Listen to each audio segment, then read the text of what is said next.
JEE advance का जो exam 6 घंटे का होगा उसमें किस तरह का माइंड मेकअप हमें पहले से करके चलना चाहिए, मैं उस बारे में कुछ बातें बोलना चाहूँगा। सबसे पहली बात कि ये जो 6 घंटे हैं, 3-3 घंटे के जो 2 एग्ज़ाम हैं, ये सिर्फ और सिर्फ इस बात की टेस्टिंग नहीं होगी कि आपको कितना आता है, आप कितनी कैलकुलेशन कर पाते हैं, आप कैलकुलेशन में कितने अच्छे हैं, एक्यूरेसी में कितने अच्छे हैं। सिर्फ और सिर्फ इनका टेस्टिंग नहीं है, इनका टेस्टिंग तो है ही है, इसके साथ साथ इस बात का भी टेस्टिंग है कि आप जो है वो सिचुएशन को किस तरह से हैंडल करते हो, किस तरह से आप जो है अपने इमोशंस पर काबू रख पाते हो और किस तरह से उस टफ पेपर के अंदर आसान आसान सवाल छांट कर बढ़िया तरीके से कर पाते हो। मेरी बातों को गौर से सुनना और उन पर आराम से इम्प्लीमेंट करने की कोशिश करना। मुझे कुछ पॉइंट्स बताने हैं आप लोगों को, और ये पॉइंट्स ऐसा नहीं कि मैंने सिर्फ और सिर्फ अपने एक्सपीरियंस से ही बता रहा हूँ। ये मान के चलो कि पिछले 10-12 साल के अंदर जितने भी बच्चों ने IIT JEE एडवांस का एग्ज़ाम दिया वो उसमें खूब सारे बच्चे मेरे क्लोज भी रहे, उन्होंने जो मुझे बताया कि सर काश मैंने ऐसा किया होता तो पेपर अच्छा गया होता। जिस बच्चे का पेपर अच्छा गया उसने मुझे क्या क्या बताया कि सर मैंने ऐसा सा सोचा, ऐसा सा किया तो मेरा पेपर थोड़ा सा बेटर गया।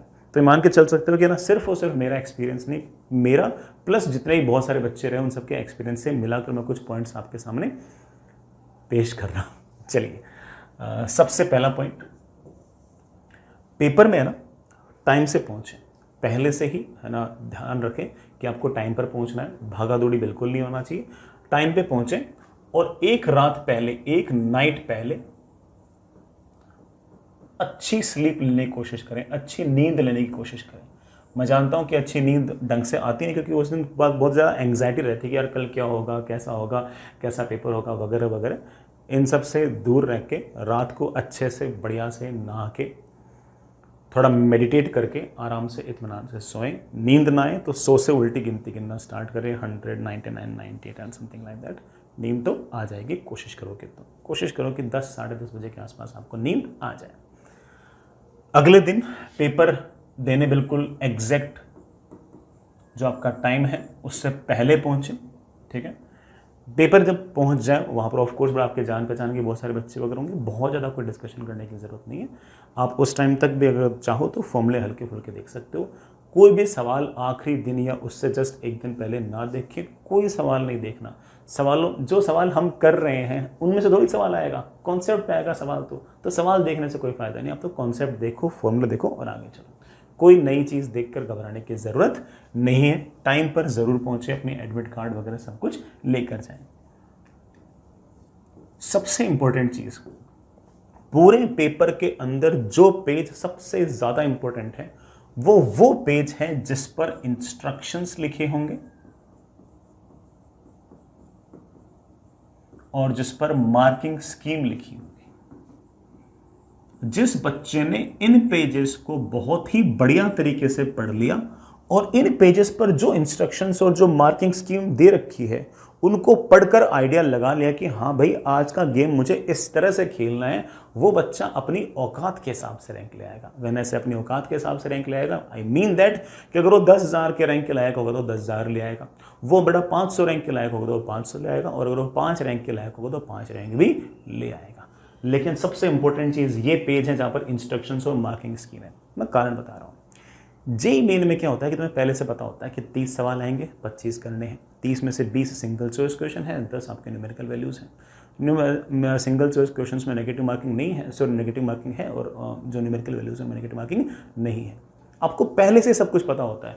यहाँ पर जेईई एडवांस के अंदर आपको पहले से कोई आइडिया नहीं कि कितने तो सवाल आएंगे। सवालों में इंस्ट्रक्शंस क्या होंगी हमें नहीं पता। सवाल पहले कौन से होंगे, बाद में कौन से होंगे, पता नहीं। हमें तो ये भी नहीं पता कि इस साल सिंगल चॉइस क्वेश्चन पूछेंगे या नहीं पूछेंगे। हमें तो ये भी नहीं पता कि इस साल जो मोर देन 1 करेक्ट क्वेश्चन होंगे उसके अंदर पार्शियल मार्किंग होगी या नहीं होगी। हमें तो ये भी नहीं पता कि मोर देन 1 करेक्ट क्वेश्चन जो होंगे उसके अंदर नेगेटिव मार्किंग होगी या नहीं होगी। तो मैं किस तरह से पेपर करूंगा ये पहले से सोच के थोड़ी जाऊंगा। उस पेपर में जिस तरह से मार्किंग स्कीम होगी मैं तो अपने आप को उस हिसाब से ढाल लूंगा। जैसे मैं एक एग्जांपल देता हूं। मान लो मोर देन 1 करेक्ट क्वेश्चन है और उसके अंदर यह लिखा हुआ है कि no negative marking. For example ऐसा लिखा हुआ कि नो नेगेटिव मार्किंग, तो इसका यह अर्थ निकला कि मुझे वाला सवाल पक्का करना है, भले आए नहीं, बीसी लगा के आ जाऊंगा, लेकिन करूंगा जरूर। लेकिन अगर मान लो कि मोर देन 1 करेक्ट क्वेश्चन में यह लिखा हुआ आए कि भाई देखो पार्शियल मार्किंग भी नहीं है और नेगेटिव मार्किंग भी है, अब अचानक से पलड़ा पलट गया। पार्शियल मार्किंग भी नहीं है और नेगेटिव मार्किंग भी है, ऐसा 2016 के अंदर हुआ था, तो हम समझ जाएंगे कि हाँ भैया ये वाला सवाल मुझे नहीं करना, मैं बाद में कर लूंगा, टाइम बचेगा तो कर लूंगा, नहीं बचेगा तो नहीं करूंगा, यार मैं क्यों जबरदस्ती में पंगे लूं। तो क्या इंस्ट्रक्शंस है इस बात पर डिपेंड करता है कि मैं सवाल किस तरीके से करूंगा। मैच द कॉलम्स में अक्सर नेगेटिव मार्किंग नहीं होती, पता लगा इस बार है कि आपने एक भी कॉलम अगर गलत मैच कर दिया तो आपको नेगेटिव मार्क्स मिलेंगे। मान लो ऐसा लिखा हुआ है तो हम थोड़े से कॉशियस हो जाएंगे, और अगर मान लो कि लिखा हुआ है कि नहीं नहीं नेगेटिव मार्किंग नहीं है तो ऑफकोर्स हम सोचेंगे कि मैच द कॉलम तो मुझे करने ही करने हैं। सो कौन सा सवाल करना है, कौन सा नहीं करना है, कौन सा पहले करना है, कौन सा बाद में करना है, ये जो बच्चा पहले से सोच कर जाएगा वो निपटेगा, और जो बच्चा इस इंस्ट्रक्शन और मार्किंग स्कीम को देख कर जाएगा वो तो फोड़ कर आएगा। फोड़ने की डेफिनेशन समझ गए ना। फोड़ने की डेफिनेशन ये नहीं कि है ना सारे सवाल कर देगा, फोड़ने की डेफिनेशन ये है कि अगर उसके औकात 40% मार्क्स लाने की होगी तो 40% ले आएगा, उसकी पुरानी वाली आईआईटी बिल्कुल बढ़िया तरीके से फिक्स हो जाएगी। पुरानी वाली आईआईटी मतलब अच्छी वाली आईआईटी। इंस्ट्रक्शंस और मार्किंग स्कीम आर बेस्ट, वही तुम्हारी पूरी स्ट्रेटजी वही बताएगी। जो बच्चा पहले से स्ट्रेटजी बनाकर जाएगा वो निपट के आएगा। मैं पहले से बोल रहा हूं, फिर मत बोलना कि सर ने कहा नहीं। जो बच्चा पहले से स्ट्रेटजी बना के जाएगा वो निपट के आएगा, और जो बच्चा वहां जाकर पिच देखकर स्ट्रेटजी बनाएगा वो फोड़ के आएगा। तो पिच देखो और स्ट्रेटजी बनाओ। और पेपर 2 के जो इंस्ट्रक्शंस होंगे वो हो सकता है कि पेपर 1 जैसे ना हो सकता है कि एग्जैक्टली उलट हो, तो वहां पर फिर से इंस्ट्रक्शन पढ़ने हैं, फिर मार्किंग स्कीम पढ़नी है। अब बच्चों को आदत पढ़ चुकी होती है कि सर हमारे कोचिंग के अंदर जो मैथ्स 2 कलम थे उसमें नेगेटिव मार्किंग नहीं थी, सर यहां पर कैसे लगा दी। अब उनकी मर्जी वो कुछ भी लिखे। तो तुम्हें तो जो मार्किंग स्कीम आईआईटी ने दे रखी है तुम्हें इस पर विश्वास रखना है बस। सर हमारी कोचिंग में ये था वो था, उससे मतलब नहीं है। वो तुम्हारी कोचिंग से इवन हमसे 2 कदम आगे हैं आईआईटी वाले। तो उन्होंने कुछ ना कुछ ऐसा सोच रखा होगा, उन्होंने कुछ ना कुछ ऐसा सरप्राइज तुम्हारे लिए प्लान कर रखा होगा। और ये तो खास बात है, वरना जेईई मेन में नीट में सारे के सारे सवाल कॉपी वाले तो आते हैं, यहाँ थोड़ी आएंगे। लेकिन यहाँ जो तुमने सीख रखा है वो मेन काम है। अगला पॉइंट, मैं एक बात बहुत क्लियर कर दूं कि जो 3 घंटे का जो पेपर होगा ना वो तुम्हारे लिए एक इमोशनल रोलर कोस्टर होगा, जिसमें तुम्हारे बहुत बार emotions up down up down up down up down ऐसे होंगे। जो बच्चा अपने इमोशंस पर काबू रखेगा और बिल्कुल प्रोफेशनल तरीके से पेपर करेगा, अगेन वो बच्चा अपनी औकात के हिसाब से रैंक ले आएगा। तुम्हें सवालों के साथ इमोशनल नहीं होना है कि अरे ओ माय गॉड ये तो सवाल तो मेरे को आता था, आज नहीं हो रहा हूँ, मैं तो बर्बाद ही हो गया, मैं तो निकम्मा हूँ, ये हूँ वो हूँ। अरे इसे छोड़, आगे बढ़, अगला सवाल भी तो उतने नंबर का है वो करना। तुम्हें तो सिर्फ और सिर्फ उस पेपर के अंदर किसी तरीके से 1/3 ऑफ द क्वेश्चन छांट कर ऐसे करने हैं जो तुम्हें सबसे आसान लगते हो, बढ़िया लगते हो। सबसे पहले उन 1/3 क्वेश्चंस को निपटा दो। उसके बाद जितना समय बचता है उसके अंदर ये ढूंढो कि कौन से सवाल ऐसे हैं जिनके साथ मैं झगड़ा करके आंसर निकाल सकता हूं, जिनके साथ मैं लड़कर पिटकर आंसर निकाल सकता हूं। कुछ तो स्ट्रेट फॉरवर्ड होंगे। स्ट्रेट फॉरवर्ड मैंने बोल दिया कि लगभग 25% से 33% के आसपास सवाल, मतलब 1/4 से 1/3 तक क्वेश्चन जो होंगे वो स्ट्रेट फॉरवर्ड होंगे। हाँ ये कर रखा है, ये कर रखा है, ये कर रखा है, ये हो गया, बस।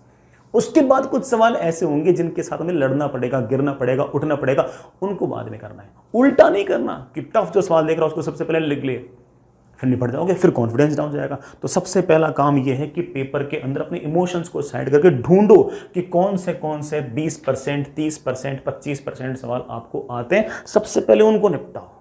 जो सवाल नहीं आता, टफ है, छोड़ दो उसको। अगर तुम्हें कोई बहुत भयंकर टफ घालमेल वाला सवाल दिख रहा है और तुमने छोड़ दिया है तो मान के चलना कि उसको छोड़ना ही स्कोर करने के बराबर है। कोई बहुत ही भयंकर बाउंसिंग पिच के ऊपर अच्छी खासी लेंथ के ऊपर कोई बॉल आए और अचानक से बाउंस कर जाए, अचानक से ऊपर चढ़ जाए, उस बॉल पर डक कर देना ही स्कोर करने के बराबर है। उस पर यूं नहीं कि मैं तो सहवाग बन जाऊंगा, छक्का मार दूंगा, ये कर दूंगा ना, उस पर डक कर लो। बहुत सारे बच्चे उस बॉल को पुल मारेंगे और वो आउट होंगे। हमने उस सवाल को छोड़ दिया, इसलिए हम अच्छा कर जाएंगे, हम बढ़िया कर जाएंगे। तो सबसे पहले जो आता है उसे निपटा दो, चाहे वो फिजिक्स में, चाहे केमिस्ट्री में, चाहे मैथ्स में। फिजिक्स, केमिस्ट्री, मैथ्स अलग अलग सब्जेक्ट ना मान के पूरे के पूरे पेपर को होल देखो, एक साथ देखो। केमिस्ट्री में ज़्यादा सवाल आ रहे हैं, केमिस्ट्री के सवाल को कर दो। मैथ्स के सवाल तुम्हें ज़्यादा आ रहे हैं, मैथ्स के सवाल ज़्यादा कर दो। तुम्हें फिजिक्स के सवाल ज़्यादा आ रहे हैं, फिजिक्स के सवाल ज़्यादा कर दो। पूरे पेपर को होल देखो। ऐसे नहीं कि फिजिक्स अलग, केमिस्ट्री अलग, मैथ्स अलग, कि हाँ भाई मैं तो है ना भले ही केमिस्ट्री कितनी आसान पूछी हो तो फिजिक्स से फिजिक्स करूंगा, क्योंकि फिजिक्स थोड़ी बहुत तो करूंगा। ऐसे थोड़ी होता है। तुम तो जो आसान लगे, जहां आसान लगे पेपर को, पीसीएम को एक साथ देखो, जहां जहां जो जो आसान आसान चीजें लेके पहले राउंड के अंदर सबको निपटा दो। और जब पहले राउंड के अंदर मान लो कि 2 घंटे के अंदर, फॉर एग्जाम्पल 2 घंटे के अंदर तुम्हें जितने सवाल आते थे, मैं फॉर एग्जाम्पल ऐसा बोल रहा हूं कि लेट्स से 54 क्वेश्चन थे फॉर एग्जाम्पल, और पहले 2 घंटे के अंदर तुम्हें लगता हो कि सर मैंने तो है ना 20 सवाल कर दिए बढ़िया से, मेरे सारे सही हैं, मेरे सारे सही हैं। अब अगले 1 घंटे में ये ढूंढो, अब तुम क्या है कि जब तुम सवाल पलट रहे थे ना कि अगला सवाल अगला सवाल अगला सवाल, तो तुमने वो वाले सवाल भी देख लिए जो तुमने नहीं किए। आइडिया तो लग गया यार इस सवाल में ये करना है, ये करना है। अब तुम वापस पलट कर देखोगे यार कौन से सवाल हैं जो मेरे से बन सकते हैं। अब उन पे आओ और अगले 1 घंटे के अंदर उन 4-5 सवालों को समय दो जिनके साथ तुम्हें लगता हो कि उनके अगर तुम समय दोगे तो उनके आंसर आ जाएंगे। अगेन बड़ा मुझे लगता है कि 4 या 5 सवाल तो ऐसे होंगे अगर जिनको तुम समय दोगे तो तुमसे बन जाएंगे। इन सवालों को जो छांटना है वही हमारा अल्टीमेट एम है। मैं एक बात और रिपीट कर रहा हूं तुम्हें मोटिवेट करने के लिए कि लास्ट ईयर जनरल कैटेगरी का जो जेईई एडवांस का कट ऑफ था वो 17% था।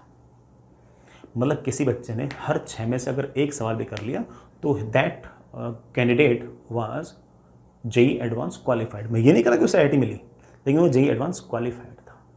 जैसे किसी बच्चे ने 26-27% अटेन कर लिए थे, उस बच्चे को पुरानी आईआईटीज मिलना, नई आईआईटीज मिलना स्टार्ट हो गई थी। और जैसे किसी बच्चे का स्कोर 35-36% के आसपास पहुंच गया, उसे पुरानी आईआईटीज मिलना स्टार्ट हो गई। मैं ये नहीं कह रहा कि इस साल भी ऐसा होगा, मैं तुम्हें ये बता रहा हूं कि अगर पेपर टफ हुआ तो कट ऑफ सारा नीचे जाएगा। तुम क्यों लोड ले रहे हो, तुम क्यों टेंशन ले रहे हो? पेपर में तुम टेंशन मत लो। तुम्हें दिख गया पेपर टफ है, चिल्ला जाओ कि पेपर टफ है, मैं इसको बढ़िया तरीके से करूंगा, मुझे जितना आता होगा मैं कर लूंगा। और 35% पर भी ऐसा हो सकता है कि मुझे पुरानी आईआईटी मिल जाए। मैं अपनी तरफ से बेस्ट देने की कोशिश करूंगा, लेकिन इस बहुत सारे टफ पेपर को देखकर बहुत सारे बच्चे जो मेरे से बेटर है वो निपट गए होंगे। So have patience, patience is the key. और जैसा मैंने कहा कि इस इमोशंस के जो रोलर कोस्टर हैं, इस पर अगर तुमने काबू पा लिया तो मजा ही आ जाएगा। अब अगला पॉइंट, जो पेपर 1 और पेपर 2 के बीच का जो समय है, उस समय के अंदर किसी से किसी भी प्रकार की कोई बात करने की जरूरत नहीं है। ऑफ कोर्स बाहर पेरेंट्स होंगे, खाने पीने की चीज़ भी लेके बैठे होंगे, आराम से खाने पीने की चीज़ें खाओ, ठीक है। बहुत ज़्यादा हैवी भी नहीं खाना है ना, हल्का फुल्का खाओ। पूछे पेपर कैसा हो तो सिर्फ यही जवाब देना है कि अच्छा गया, ठीक है। ये डिस्कस बिल्कुल नहीं करना है कि पेपर 1 के इस सवाल का आंसर क्या आया, तूने क्या किया, मैंने क्या किया। जो बच्चे डिस्कस कर रहे हो करने तो सुने मत उनकी बात। अगर कोई सवाल ऐसा हुआ जो तुमसे गलत हो गया और सिली मिस्टेक से गलत हो गया, सारा दिमाग खराब कर देगा वो, सुनने ही नहीं अपने को। पेपर 1 में कोई एक सवाल गलत हो गया तो कौन सी बड़ी बात है, रैंक 1 का भी कोई ना कोई सवाल गलत होता है, हम क्यों लोड दें उसका। पेपर 2 मेरा सही जाना चाहिए अब तो यार, जो मेरे हाथ में वो करूंगा ना, नहीं सुननी किसी की बात। चल बैठे रहो, आलती पालती मार लो, कोई दिक्कत नहीं है। हल्की झपकी तुम्हें आ सकती हो तो ले लो, बात नहीं करनी किसी से, स्ट्रिक्ट रूल है, कोई बात नहीं करनी।